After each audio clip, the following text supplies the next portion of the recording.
drugs is another example of this strategy in action.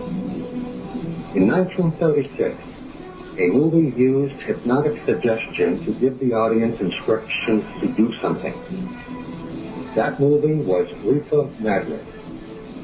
This movie used hypnotic techniques to both encourage marijuana use and promote anti-marijuana legislation.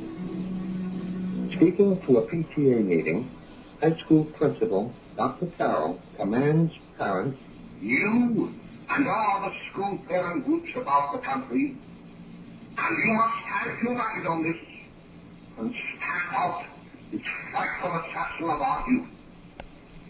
You can do it by bringing about compulsory education on the subject of narcotics in general, but red marijuana in particular. That is the purpose of this meeting, ladies and gentlemen, to lay the foundation for a nationwide campaign by you to demand by law such compulsory education." This is the end of side one. Turn over the tape for the continuation of Mind Control in America. Mind Control. The white sheet of paper prominent in the middle of the screen is a distraction for the eyes to lock onto in order to cause the hypnotic state of mind while information is programmed to the audience verbally. Dr. Carroll delivers his lines with a hypnotic rhythm that is punctuated by changes in pacing, volume, and tone, just like a hypnotist. He speaks with authority and looks into the camera and into the eyes of the audience. Both are hypnotic techniques. Picture yourself in a movie theater. Now imagine a huge face on the screen staring at you. The stated intent of Reefer Madness was to stamp out the menace of marijuana because it leads to, quote, acts of shocking violence ending often in incurable insanity, end quote. In contrast, young people are shown having a good time smoking marijuana, dancing, kissing, and retreating to the bedroom. By showing young people having a good time smoking marijuana, Reefer Madness encouraged young people to at least try it. By telling the story of normal kids going berserk because of marijuana, Reefer Madness scared older people into demanding that something be done. This movie was part of a well-orchestrated propaganda campaign that included newspapers, magazines, and radio.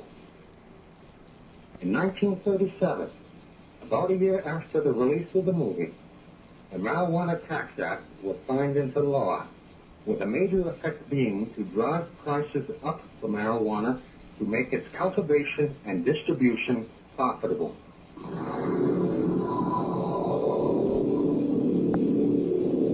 Bertrand Russell, philosopher, educator, and atheist, wrote in his book, The Impact of Science on Society, "I think the subject which will be of most importance politically is mass psychology.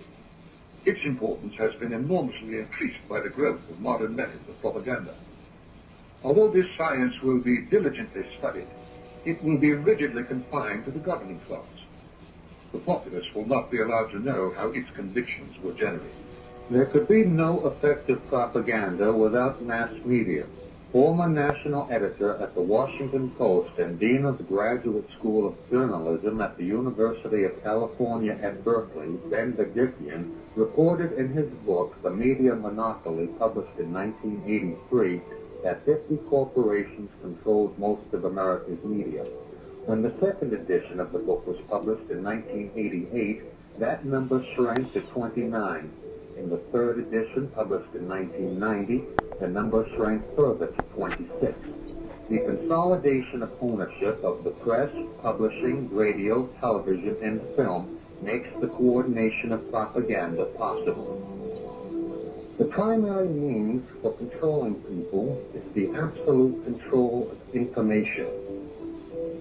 Men in power often withhold information for selfish ends. They often present false information as a diversion for the same reason. Words can inform or misinform. What people think can be controlled by controlling information.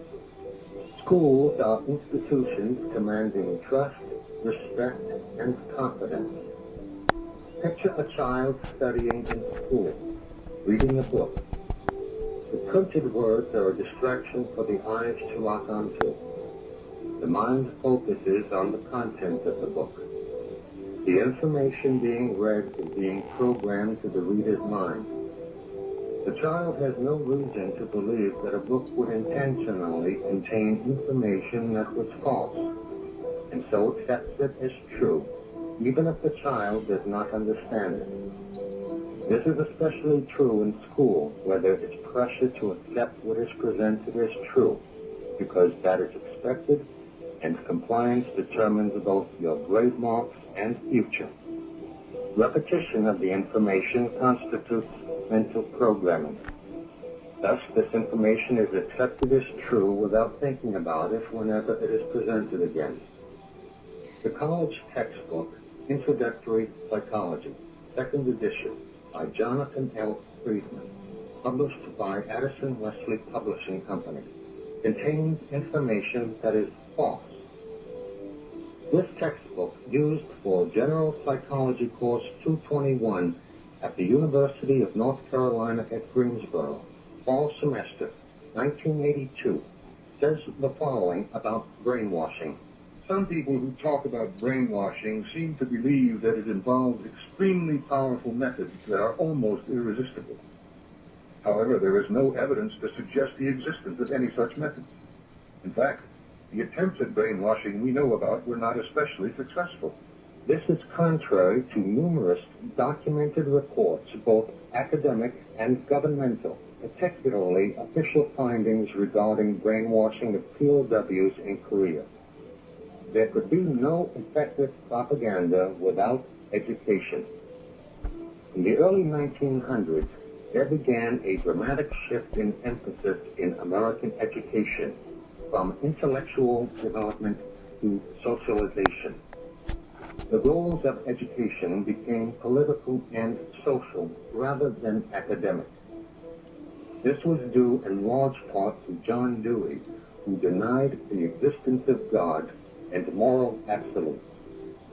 As a result, the concept of right and wrong was removed from the schools, leading to a multitude of problems witnessed today. Professor Dewey based his educational reforms on the experimental psychology developed at Leipzig University by Wilhelm Wundt.